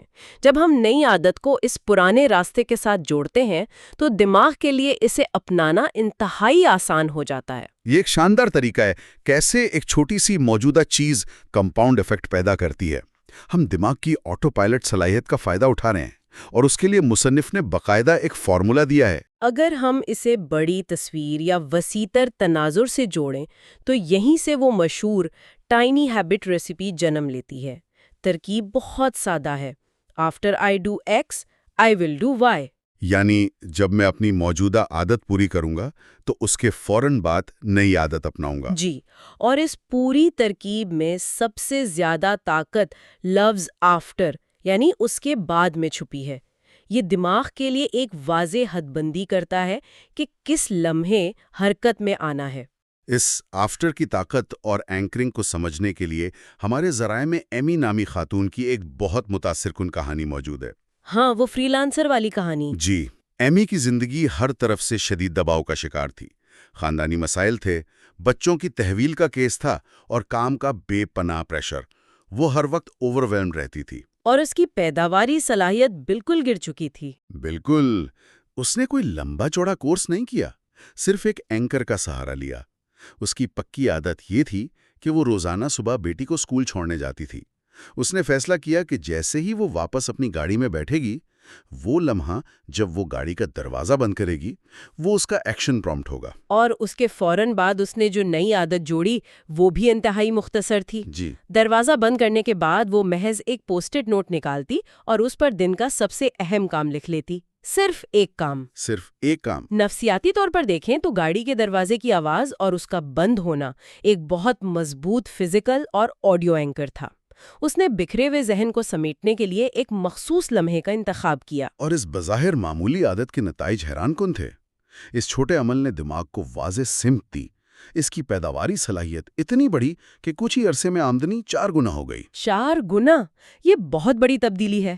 اور سب سے اہم بات، اس سے جو معاشی اور ذہنی استحکام آیا، وہ عدالت سے بچوں کی کسٹڈی حاصل کرنے میں کامیاب ہو گئی۔ صرف ایک گاڑی کا دروازہ بند کرنے کے اشارے نے ایک پوری زندگی بدل دی۔ یہ اس بات کا ثبوت ہے کہ جب ہم صحیح اینکر چنتے ہیں تو ارادے سے جنگ نہیں کرنی پڑتی۔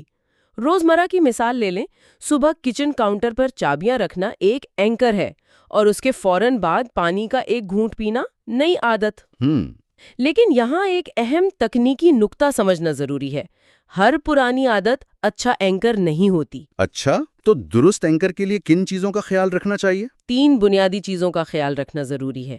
پہلی چیز ہے فزیکل لوکیشن، یعنی طبی جگہ۔ اینکر اور نئی عادت دونوں کا ایک ہی جگہ پر ہونا لازمی ہے۔ مثال کے طور پر، اگر چابیاں ٹی وی لانج میں رکھی جاتی ہیں اور پانی پینے کی عادت کچن میں اپنانی ہے تو درمیانی فاصلہ اس پرومپٹ کے تسلسل کو توڑ دے گا۔ مقام کی یکسانیت دماغ کی مدد کرتی ہے۔ یعنی دونوں کام ایک ہی جگہ ہوں تاکہ دماغ کو اضافی مشقت نہ کرنی پڑے۔ دوسری شرط کیا ہے؟ دوسری اہم چیز فریکوینسی ہے، یعنی تعداد۔ دونوں عادات کے دہرائے جانے کی رفتار ملنی چاہیے۔ اگر نئی عادت دن میں ایک بار کرنی ہے، جیسے صبح وٹامن کھانا، تو اینکر بھی دن میں ایک بار ہونے والا ہو، جیسے بستر سے اٹھنا۔ اگر عادت کئی بار کرنی ہے تو اینکر بھی بار بار دہرایا جانے والا ہو، جیسے فون رکھنا۔ اور تیسری چیز کیا ہے؟ تیسری اور شاید سب سے اہم چیز تھیم یا مقصد کا ایک جیسا ہونا ہے۔ تھیم کے ایک جیسا ہونے سے کیا مراد ہے؟ کیا نوعیت ملتی جلتی ہو؟ بالکل۔ اگر نئی عادت کا مقصد ذہن کو سکون دینا ہے، مثلا گہرے سانس لینا، تو اینکر بھی سکون سے جڑا ہونا چاہیے، جیسے کام ختم کر کے لیپ ٹاپ بند کرنا۔ اگر ہم لیپ ٹاپ بند کرنے کے ساتھ کوئی انتہائی مشقت والا کام جوڑ دیں تو دماغ کا نیورل نیٹ ورک اس بے جوڑ ملاپ میں مزاحمت کرے گا۔ مزاج کا ملنا ضروری ہے۔ یہ تو واقعی عادات ڈیزائن کرنے کی ایک ماسٹر کلاس ہے۔ لیکن اگر ہم عام زندگی کی بات کریں، ایک عام مسئلہ جو ہر کوئی بیان کرتا ہے وہ ہے وقت کی کمی۔ جی، سب سے مقبول عذر۔ لوگ کہتے ہیں روٹین اتنی سخت ہے کہ نئی عادتوں کا وقت ہی نہیں۔ اس صورتحال میں یہ اینکرز کیسے کام کریں گے؟ اس کا بڑا خوبصورت حل کتاب میں مین وائل ہیبٹس یعنی درمیانی عادات کے تصور کے ذریعے دیا گیا ہے۔ اگر ہم اپنی مصروف زندگی کو غور سے دیکھیں تو دن بھر میں وقت کے بہت سے چھوٹے چھوٹے ٹکڑے یا پاکٹس آف ٹائم موجود ہوتے ہیں۔ جہاں انسان دراصل کچھ نہیں کر رہا ہوتا؟ ہاں، محض انتظار کر رہا ہوتا ہے۔ یہ وہ مائکرو مومنٹس ہیں جو ہم ضائع کر دیتے ہیں، جیسے مائکروویو میں کھانا گرم ہونے کے دوران وہ 1 منٹ کا انتظار، یا واش روم میں شاور کے پانی کا گرم ہونے تک کا انتظار، یا پھر ٹریفک سگنل پر سبز بتی کا انتظار۔ بالکل، ہم عام طور پر بس بے چینی سے وقت گزرنے کا انتظار کرتے ہیں یا فون دیکھتے ہیں۔ انہی لمحات کو مین وائل ہیبٹس کے لیے استعمال کیا جا سکتا ہے۔ جب شاور کے پانی گرم ہونے کا انتظار ہو تو وہ 30 سیکنڈ گہرے سانس لینے کے لیے استعمال ہو سکتے ہیں۔ پانی کا گرم ہونا ایک قدرتی اینکر بن جاتا ہے۔ تو اس سب کا اصل مطلب کیا ہے؟ اس کا مطلب ہے کہ بہتری لانے کے مواقع ہر جگہ بکھرے پڑے ہیں، ہمیں صرف ماحول کو مختلف زاویے سے دیکھنا ہے۔ بالکل۔ لیکن ظاہر ہے زندگی ہمیشہ پرسکون تو نہیں رہتی۔ بعض اوقات ہم ناخوشگوار تجربات، غصے یا جھنجھلاہٹ کا شکار ہوتے ہیں۔ کیا ایسے مشکل لمحات میں بھی عادات بنانے کا کوئی تصور ہے؟ یہ اس کتاب کا ایک اور ماسٹر پیس ہے جسے پرل ہیبٹس یا موتی جیسی عادات کہا گیا ہے۔ ہم سب جانتے ہیں کہ سیپ کے اندر موتی کیسے بنتا ہے۔ جی۔ جب سیپ میں ریت کا ذرہ یا کوئی چبھنے والی چیز داخل ہوتی ہے تو وہ دفاعی انداز میں ایک مادہ خارج کرتا ہے۔ وقت کے ساتھ وہ چبھتا ہوا ذرہ ایک خوبصورت موتی بن جاتا ہے۔ یہ تشبیہ واقعی کمال ہے۔ یعنی پرل ہیبٹ کا مطلب ہے زندگی کی خامیوں، جھنجھلاہٹوں کو مثبت رویے کے پرومپٹ میں بدل دینا۔ جی، ہم ان خامیوں کو سیلف کیئر کے اشارے کے طور پر استعمال کر سکتے ہیں۔ مثال کے طور پر اگر باس کی طرف سے کوئی سخت ای میل آتی ہے تو فوری رد عمل غصہ ہوتا ہے، جو کہ ایک منفی تجربہ ہے۔ یہ طے کیا جا سکتا ہے کہ جب بھی تناؤ والی ای میل ملے گی میں جواب دینے سے پہلے کرسی سے اٹھ کر 2 منٹ کھڑکی کے باہر دیکھوں گا اور اعصاب کو پرسکون کروں گا۔ زبردست! ہم نے غصے کو ہی اپنے فائدے کے لیے ٹریگر بنا لیا، ریت کے ذرے کو موتی میں بدل دیا۔ اس طرح جذباتی ری ایکشن ایک پرسکون رسپانس میں بدل جاتا ہے، ذہنی دباؤ میں بھی کمی آتی ہے۔ اور یہی پرومپٹس کی سائنس کی سب سے بڑی خوبصورتی ہے۔ یہ ماڈل احساس دلاتا ہے کہ انسان حالات یا پرانی عادتوں کا غلام نہیں ہے، ہم اپنے ماحول کے ماہر ڈیزائنر بن سکتے ہیں۔ جب ہم پرومپٹس کو سمجھ لیتے ہیں تو ناکامی پر خود کو کوسنا چھوڑ دیتے ہیں۔ مسئلہ نیت میں نہیں، سسٹم کے ڈیزائن میں ہوتا ہے۔ آج کی اس تفصیلی گفتگو کو اگر سمیٹا جائے تو اس پر اتفاق کیا جا سکتا ہے کہ درست پرومپٹ کسی بھی رویے کو مکمل طور پر خودکار بنا دیتا ہے۔ موٹیویشن کا انتظار کرنا ایک ہاری ہوئی جنگ ہے۔ اصل کامیابی درست اینکرز کو تلاش کرنے میں ہے۔ بلا شبہ، رویوں کی تبدیلی کا یہ طریقہ زندگی کو منظم اور پرسکون راستے پر ڈال دیتا ہے۔ انسانی رویوں کو بدلنے کا یہ سفر ابھی ختم نہیں ہوا۔ اگلی نشست میں کچھ اور رازوں سے پردہ اٹھایا جائے گا۔ اگلے حصے میں ہم ایموشنز، سیلیبریشنز اور ہیبٹ گروتھ پر بات کریں گے۔ یاد رکھیے گا، next part 5، emotions and growth. اس سے ایک اہم سوال پیدا ہوتا ہے، اگر دن بھر کا ہر عمل صرف نظر نہ آنے والے پرومپٹس کا ہی نتیجہ ہے تو ذرا سوچئے وہ کون سے خاموش اور پوشیدہ ٹریگرز ہیں جو اس وقت ہماری بری عادتوں کو کنٹرول کر رہے ہیں اور ہمیں اندازہ تک نہیں۔ اپنے ارد گرد موجود ان پوشیدہ پرومپٹس کو تلاش کیجئے، کیونکہ مسئلے کی پہچان ہی اسے حل کرنے کی پہلی سیڑھی ہے۔ مائنڈ ٹاک میں خوش آمدید، جہاں ہم ذہن، عادت اور تبدیلی کو سائنسی انداز میں سمجھتے ہیں۔ جی، بہت شکریہ۔ اچھا، تو آج کے اس تفصیلی جائزے کا جو مقصد ہے وہ ایک بہت ہی دلچسپ اور میں کہوں گی کہ زندگی بدل دینے والے موضوع پر بات کرنا ہے۔ بالکل، اور یہ موضوع ایسا ہے جس سے ہر انسان کبھی نہ کبھی گزرتا ہے۔ ہاں بالکل، ہم ڈاکٹر بی جے فوگ کی مشہور ریسرچ ٹائنی ہیبٹس کی گہرائی میں اتر رہے ہیں، اور خاص طور پر اس پہلو پر کہ دراصل جذبات کس طرح ہماری عادات بناتے ہیں۔ جی، اور یہ بھی کہ کیسے ہماری چھوٹی چھوٹی کامیابیاں آگے چل کر بہت بڑی تبدیلیوں کا سبب بنتی ہیں۔ بالکل، اور سب سے بڑھ کر یہ کہ ان پرانی ضدی اور بری عادتوں کو سائنسی طریقے سے کیسے توڑا جا سکتا ہے۔ تو آج ہم ان تمام چیزوں کا ایک مکمل اور جامع تجزیہ کریں گے تاکہ یہ سمجھ سکیں کہ تبدیلی لانا اتنا بھی مشکل نہیں جتنا ہم سمجھتے آئے ہیں۔ صحیح بات ہے، اور اس سے پہلے کہ ہم ان نئے تصورات کی گہرائی میں جائیں، بنیادی ماڈل کو ذہن میں رکھنا بہت ضروری ہے۔ وہ میپ ماڈل، رائٹ؟ جی بالکل، میپ ماڈل۔ ہم سب جانتے ہیں کہ رویے کیسے بنتے ہیں، اس کے لیے میپ ماڈل کا حوالہ دیا جاتا ہے، یعنی موٹیویشن، ایبیلٹی اور یاد دہانی یا اشارہ، جسے پرومپٹ کہا جاتا ہے۔ یعنی محرک، صلاحیت اور اشارہ۔ بالکل، جب یہ تینوں چیزیں ایک ہی لمحے میں اکٹھی ہوتی ہیں تبھی کوئی عمل عادت بن پاتا ہے۔ یہ تو بہت سیدھا سا ماڈل لگتا ہے۔ ہاں، بظاہر تو بہت سادہ ہے، لیکن اصل جادو اس وقت شروع ہوتا ہے جب ہم اس سیدھے سادھے ماڈل کو انسان کی پیچیدہ نفسیات، اس کے جذبات اور برسوں پرانی الجھی ہوئی عادات پر لاگو کرتے ہیں۔ اور یہیں سے ہمیں پتہ چلتا ہے کہ ہم روایتی طریقوں سے کیوں ناکام ہوتے رہے ہیں۔ بالکل ایسا ہی ہے۔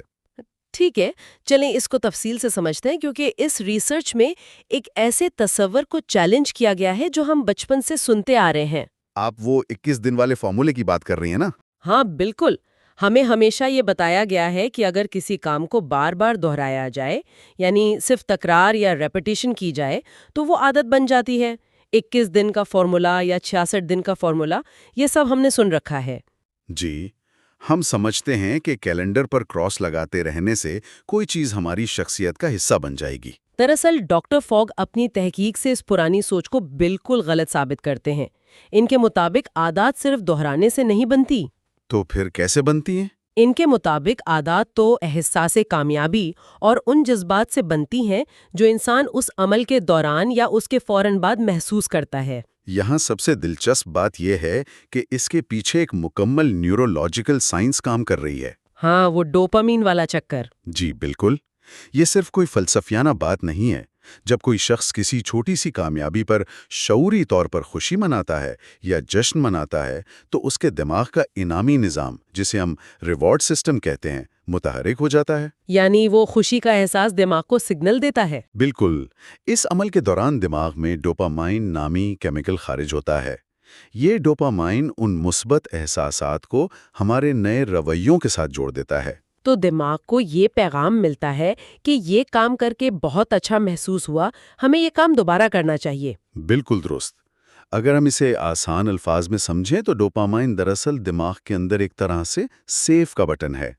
یہ بڑی زبردست مثال ہے، جیسے ہم کمپیوٹر پر کوئی کام کر کے کنٹرول ایس دباتے ہیں۔ جی ہاں بالکل، جس طرح ہم کمپیوٹر پر کوئی اہم کام کرنے کے بعد فوراً سیو دباتے ہیں تاکہ وہ ضائع نہ ہو، بالکل اسی طرح جب ہم جشن مناتے ہیں تو ہم دماغ میں اس نئی عادت کو سیو کر رہے ہوتے ہیں۔ اور اس کی سب سے شاندار اور میں کہوں گی کہ دلچسپ مثال وہ دانتوں میں فلاس کرنے والی ہے جو کتاب میں دی گئی ہے۔ ہاں، وہ وکٹری والی مثال۔ جی، ذرا تصور کریں کہ کوئی شخص روزانہ فلاس کرنے کی عادت اپنانا چاہتا ہے۔ اسے مشورہ دیا جاتا ہے کہ وہ صرف ایک دانت کو فلاس کرے اور اس کے فوراً بعد بلند آواز میں پورے جوش کے ساتھ کہے وکٹری یا میری جیت۔ بالکل۔ اب ذرا سوچیں کہ کوئی واش روم میں کھڑا ایک دانت صاف کر کے خوشی سے چلا رہا ہے، یہ کتنا مزہ کا خیز لگتا ہے۔ یہ بظاہر عجیب لگتا ہے، لیکن سائنس کہتی ہے کہ یہ کام کرتا ہے۔ یہ ہمارے دماغ کی وائرنگ کو بدلنے کا ایک زبردست ہیک ہے۔ اور اسی کو ڈاکٹر فوگ شائن کا نام دیتے ہیں، رائٹ؟ جی بالکل، یہ شائن وہ اندرونی کامیابی کا زبردست احساس ہے جو جشن منانے سے پیدا ہوتا ہے۔ یہ وہ چمک ہے جو انسان کو اندر سے روشن کر دیتی ہے۔ اور اسی بنیاد پر ایک بہت اہم اصول سامنے آتا ہے کہ لوگوں کو کامیاب محسوس کرنے میں مدد دیں۔ کیونکہ انسان برا محسوس کرنے سے کبھی نہیں بدلتا، وہ ہمیشہ اچھا محسوس کرنے سے بدلتا ہے۔ تنقید، شرمندگی یا خود کو کوسنے سے کوئی پائیدار عادت نہیں بنتی۔ لیکن دیکھیں، یہ بات بہت سے روایتی ماہرین نفسیات کے خیالات سے ٹکراتی ہے۔ میں جانتی ہوں کہ ڈینیل پنک جیسے کچھ ناقدین کا ماننا ہے کہ اندرونی محرک یعنی انٹرنسک موٹیویشن زیادہ اہم ہے؟ ہاں، وہ کہتے ہیں کہ کسی کام کو اس کی اپنی افادیت کی وجہ سے کرنا چاہیے۔ نہ کامیاب کیوں ہے؟ یہ ایک بہت جائز تنقید ہے، لیکن فوگ کے ماڈل کا کمال یہ ہے کہ یہ بتاتا ہے کہ فوری مثبت احساس یعنی فوراً ملنے والا انعام عادت کو دماغ میں اتنی جلدی اور گہرائی سے سرایت کر دیتا ہے کہ رفتہ رفتہ وہ اندرونی محرک کا حصہ ہی بن جاتا ہے۔ یعنی شروع میں آپ کو بیرونی سہارے کی ضرورت ہوتی ہے۔ بالکل۔ جب آپ ایک کام کو اچھا محسوس کرتے ہوئے شروع کرتے ہیں تو کچھ عرصے بعد آپ کو اس وکٹری کہنے کی ضرورت نہیں رہتی، وہ کام خود بخود آپ کی پہچان بن جاتا ہے۔ تو ہم کہہ سکتے ہیں کہ بیرونی جشن اندرونی تبدیلی کا دروازہ کھول دیتا ہے۔ 100% درست۔ یہاں بات واقعی بہت دلچسپ ہو جاتی ہے، کیونکہ جب ہم چھوٹی عادات اور ان سے ملنے والی کامیابی کے احساس کی بات کرتے ہیں تو ہم دراصل ایک بہت بڑے اصول کی طرف بڑھ رہے ہوتے ہیں۔ وہ سکسیس مومنٹم والا اصول؟ ہاں بالکل۔ عموماً جب تبدیلی کا سوچا جاتا ہے تو بڑے بڑے دعوے اور بڑے بڑے اہداف بنائے جاتے ہیں۔ جیسے آج سے میں روزانہ 2 گھنٹے جم جاؤں گا، یا آج سے میں اپنا پورا لائف سٹائل بدل دوں گا۔ ہاں ایسے ہی۔ لیکن یہ بڑی تبدیلیاں اکثر انسان کو تھکاوٹ اور مایوسی یعنی برن آؤٹ کا شکار کر دیتی ہیں، اور بندہ چند دنوں میں ہی ہار مان لیتا ہے۔ بالکل۔ اس کے برعکس چھوٹی اور مستقل کوششیں پائیدار عادات کو جنم دیتی ہیں۔ چھوٹی کامیابیاں ایک ایسا تسلسل یا سکسیس مومنٹم پیدا کرتی ہیں جو انسان کو بہت بڑی تبدیلیوں کی طرف دھکیل دیتا ہے۔ اس حوالے سے ایمی نامی خاتون کی کہانی اس تصور کو بہت خوبصورتی سے واضح کرتی ہے۔ جی، ایمی کی کیس سٹڈیز پورے عمل کا نچوڑ ہے۔ وہ ایک فری لانسر ہے اور اپنے خاندانی مسائل کی وجہ سے شدید دباؤ کا شکار تھی۔ اس کا روزمرہ کا شیڈیول بالکل بکھرا ہوا تھا، کوئی روٹین نہیں تھی۔ اور وہ اپنی پیداواری صلاحیت کے حوالے سے بہت پریشان اور احساس کمتری کا شکار ہو رہی تھی۔ اگر اسے کوئی کہتا کہ اپنا ٹائم ٹیبل بناؤ یا بڑے بڑے نظام ترتیب دو تو وہ مزید دباؤ میں آ جاتی۔ تو اس نے کیا کیا؟ اس نے بڑے نظام بنانے کے بجائے چھوٹی عادات کا طریقہ اپنایا۔ اس نے صرف ایک چھوٹا سا کام شروع کیا۔ اس نے اپنی بیٹی کو اسکول چھوڑنے کے عمل کو ایک اشارے یا پرومپٹ کے طور پر استعمال کیا۔ اچھا، مطلب ایک روٹین کے ساتھ نئی عادت جوڑ دی۔ بالکل۔ جیسے ہی وہ بیٹی کو اسکول چھوڑ کر واپس گھر آتی، وہ دن کا سب سے اہم کام ایک پوسٹ اٹ نوٹ پر لکھ کر اپنے سامنے چپکا لیتی۔ بس اتنا سا کام۔ اور اس کی خوبصورتی یہ ہے کہ اس نے اس کام کے لیے کوئی نیا وقت نہیں نکالا۔ جی، اس نے ایک ایسا کام چنا جو وہ پہلے ہی روزانہ کرتی تھی، یعنی بیٹی کو اسکول چھوڑنا، اور اس کے فوراً بعد ایک انتہائی آسان کام کو جوڑ دیا۔ اس چھوٹی سی عادت نے رفتہ رفتہ اس کی پوری زندگی میں ایک نظم و ضبط پیدا کر دیا۔ جب وہ روزانہ ایک پوسٹڈ نوٹ پر اپنا کام لکھتی اور اسے مکمل کرتی تو اسے وہ کامیابی کا احساس ملتا جس کی ہم بات کر رہے تھے۔ اس کی پیداواری صلاحیت بڑھ گئی اور سب سے بڑھ کر اس کا کھویا ہوا اعتماد واپس آ گیا۔ ایمی کے واقعے سے اشاروں یا یاد دہانیوں کی طاقت بہت واضح ہو کر سامنے آتی ہے۔ اگر ہم اسے وسیع تر تناظر میں دیکھیں تو اشارے بنیادی طور پر 3 قسم کے ہوتے ہیں، اور یہ سمجھنا بہت ضروری ہے کہ کون سا اشارہ کام کرتا ہے اور کون سا نہیں۔ جی، پہلی قسم کون سی ہے؟ پہلی قسم اندرونی اشارے یا پرسنل پرومپٹس کہلاتی ہیں۔ یہ ہماری جسمانی ضروریات یا اندرونی یاد دہانیاں ہوتی ہیں۔ جیسے بھوک لگنا یا یہ سوچنا کہ مجھے دوپہر کو پانی پینا یاد رکھنا ہے۔ بالکل، لیکن مسئلہ یہ ہے کہ نئی عادات بنانے کے لیے یہ سب سے ناقابل اعتبار اشارے ہیں، کیونکہ انسانی یادداشت اکثر دھوکہ دے جاتی ہے۔ انسان مصروفیت میں بھول جاتا ہے۔ ہاں، یہ تو ہم سب کے ساتھ ہوتا ہے۔ اور پھر دوسری قسم ماحولیاتی اشارے یا کانٹیکسٹ پرومپٹس کی آتی ہے۔ جی، ان میں موبائل کے الارم، کیلنڈر کے نوٹیفیکیشنز یا دیوار پر لگے سٹیکرز شامل ہیں۔ یہ کسی حد تک کام تو کرتے ہیں، لیکن آج کے ڈیجیٹل دور میں جب انسان کے پاس پہلے ہی اتنے نوٹیفیکیشنز آ رہے ہوتے ہیں تو یہ اضافی الارم الجھن کا شکار کر دیتے ہیں۔ بالکل، انسان چڑچڑا ہو جاتا ہے اور انہیں سنوز کر کے نظر انداز کرنا شروع کر دیتا ہے۔ ایسا ہی ہے۔ اور یہیں پر تیسری اور سب سے طاقتور قسم سامنے آتی ہے، عملی اشارے یا ایکشن پرومپٹس، جنہیں اینکرز بھی کہا جاتا ہے۔ یہ اینکرز وہ کام ہوتے ہیں جو کوئی بھی شخص روزمرہ کی زندگی میں پہلے سے ہی باقاعدگی سے کر رہا ہوتا ہے۔ جیسے صبح اٹھ کر زمین پر پاؤں رکھنا، دانت برش کرنا، کافی کا کپ ہاتھ میں لینا، یا ایمی کی طرح بچے کو اسکول چھوڑنا۔ نئی عادت کو اس پرانی پختہ عادت کے ساتھ جوڑنا ہی سب سے مؤثر طریقہ ہے۔ جیسے جب میں کافی کا کپ میز پر رکھوں گا تو میں گہرا سانس لوں گا۔ یہ طریقہ اس لیے فیل نہیں ہوتا کیونکہ پرانی عادت پہلے ہی ایک خودکار نظام کے تحت چل رہی ہوتی ہے اور نئی عادت اس کی لہر پر سوار ہو جاتی ہے۔ 100%۔ تو اس سب کا مطلب کیا ہے؟ اس کا مطلب یہ ہے کہ ہم اپنی زندگی کا کنٹرول بہت آسانی سے اپنے ہاتھ میں لے سکتے ہیں، لیکن یہاں ایک سوال پیدا ہوتا ہے، اور یہ ایک بہت بڑا دعویٰ بھی ہے جس پر اکثر لوگوں کو شک ہوتا ہے۔ وہ کیا؟ یہ کہ ہم نئی اور مثبت عادات تو بنا لیں گے، مگر ان پرانی بری عادات کا کیا کریں جو سالوں سے ہماری زندگی میں ڈیرا جمائے ہوئے ہیں؟ ہاں، یہ واقعی ایک مشکل مرحلہ لگتا ہے۔ اگر کسی کو سگریٹ پینے کی لت ہے یا رات گئے تک جاگنے کی عادت ہے تو کیا یہ واقعی قوت ارادی کا مسئلہ نہیں ہے؟ کیا ہم صرف یہ کہہ سکتے ہیں کہ یہ بری عادت کسی کی ذاتی خامی نہیں ہے؟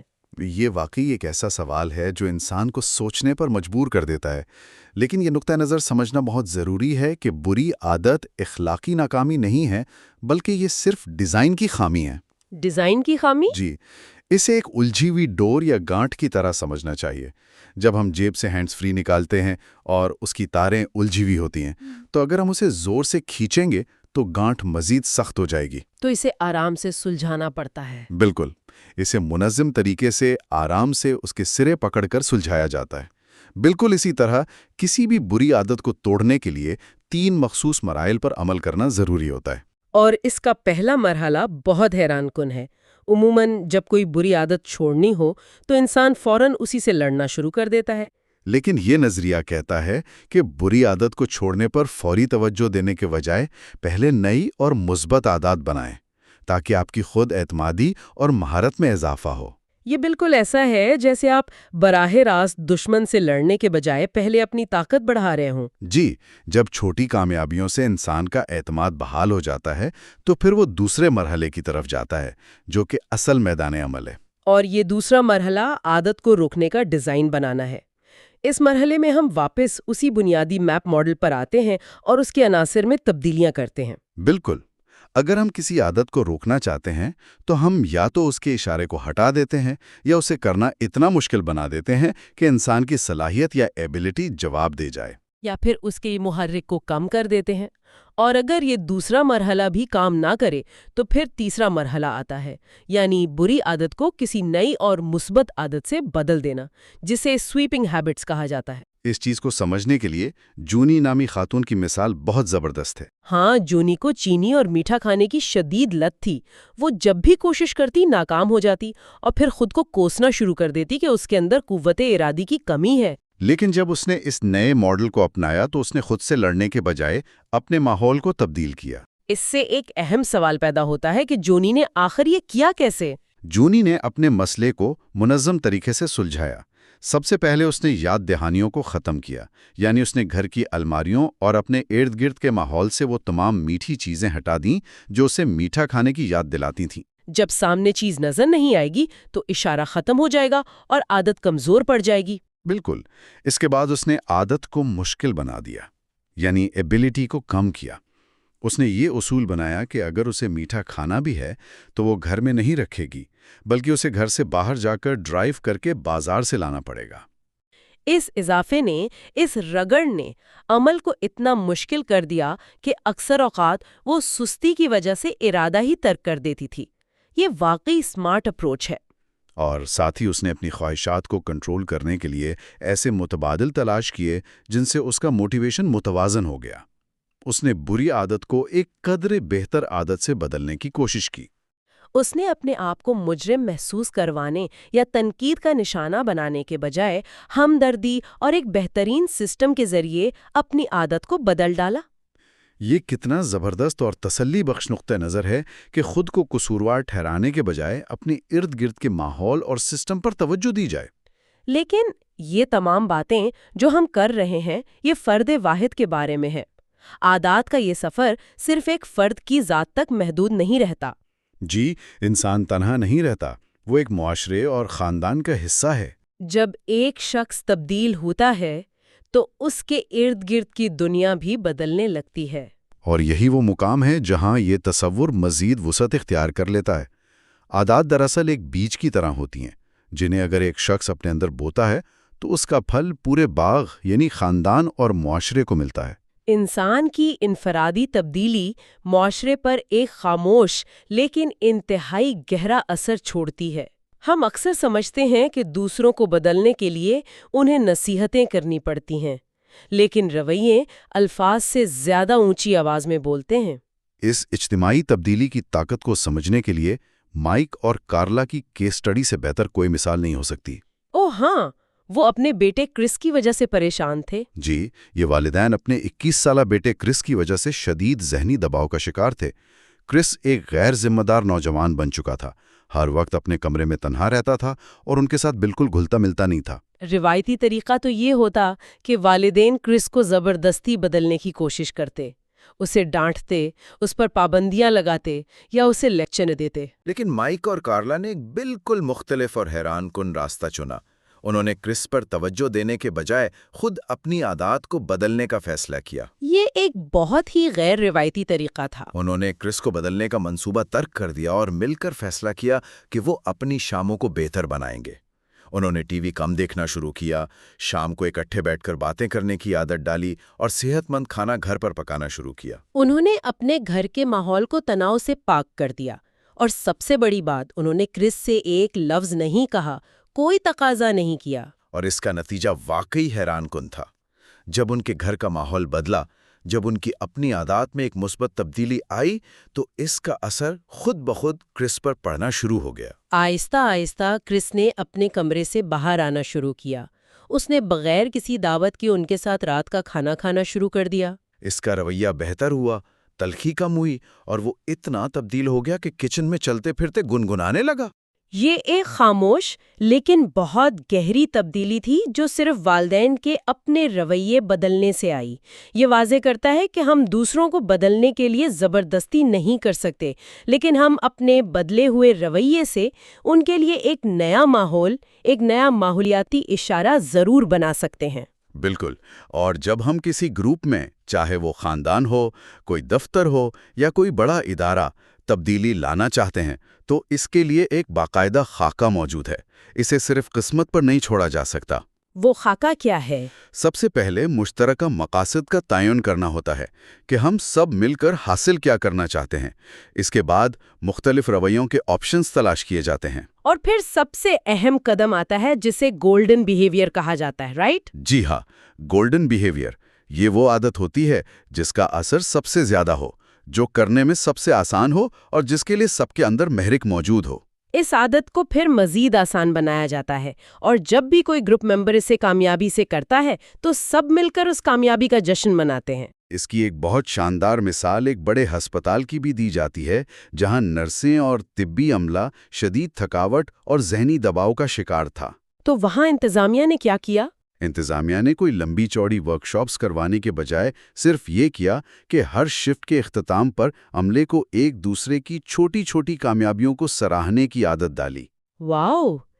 اس ایک چھوٹی سی عادت نے پورے ہسپتال کے ماحول کو بدل کر رکھ دیا۔ اسی طرح ایمی نے، جس کا ذکر ہم نے پہلے کیا تھا، جب اپنی زندگی میں سکون پایا تو اس نے اپنی بیٹی کو ہوم ورک میں مدد دینے کے لیے اسی طریقے کا کامیابی سے استعمال کیا۔ اگر ہم ان تمام باتوں کو ایک نقطے پر جمع کریں تو یہ واضح ہو جاتا ہے کہ انسان کا دماغ کوئی ایسی مشین نہیں ہے جسے زبردستی چلایا جا سکے۔ اسے سمجھنے، اسے سہولت دینے اور اسے چھوٹی چھوٹی خوشیوں کا انعام دینے کی ضرورت ہے، تبھی وہ ہماری مرضی کے مطابق کام کرتا ہے۔ یہ سب جاننے کے بعد اگر ہم آج کی اس پوری گفتگو کو سمیٹیں تو اس تفصیلی جائزے کا سب سے بڑا اور بنیادی سبق یہی ہے کہ اپنی زندگی میں تبدیلی لانا بالکل بھی مشکل نہیں ہے۔ ہم اکثر سمجھتے ہیں کہ تبدیلی کے لیے پہاڑ توڑنے جتنی قوت ارادی چاہیے۔ ہم خود کو کمزور سمجھتے ہیں، لیکن سائنس بتاتی ہے کہ تبدیلی تبھی ممکن اور پائیدار ہوتی ہے جب اسے زور زبردستی اور مشقت کے بجائے ایک سائنٹیفک اور منظم طریقے سے ڈیزائن کیا جائے۔ احساس کامیابی اور چھوٹے ننھے قدم ہی اصل میں ان بڑی کامیابیوں کا راستہ ہیں جن کا ہم خواب دیکھتے ہیں۔ اور اس سب کا لبے لباب یہی ہے کہ ہم اپنے رویوں کے خود معمار ہیں۔ بالکل، لیکن اس ساری گفتگو کے بعد ایک ایسا گہرا سوال ہے جو ہمیں خود سے پوچھنا چاہیے۔ ہم نے آج یہ تو جان لیا کہ ہماری چھوٹی عادتیں کس طرح آہستہ آہستہ ہمارے ارد گرد کے لوگوں، ہمارے گھر والوں اور معاشرے پر اثر انداز ہوتی ہیں۔ جی بالکل۔ لیکن غور کرنے کا مقام یہ ہے کہ کیا ہم شعوری طور پر کبھی یہ سوچتے ہیں کہ ہم اس وقت نادانستہ طور پر اپنے روزمرہ کے رویوں کے ذریعے اپنے پیاروں اور معاشرے میں کون سی خاموش عادات منتقل کر رہے ہیں؟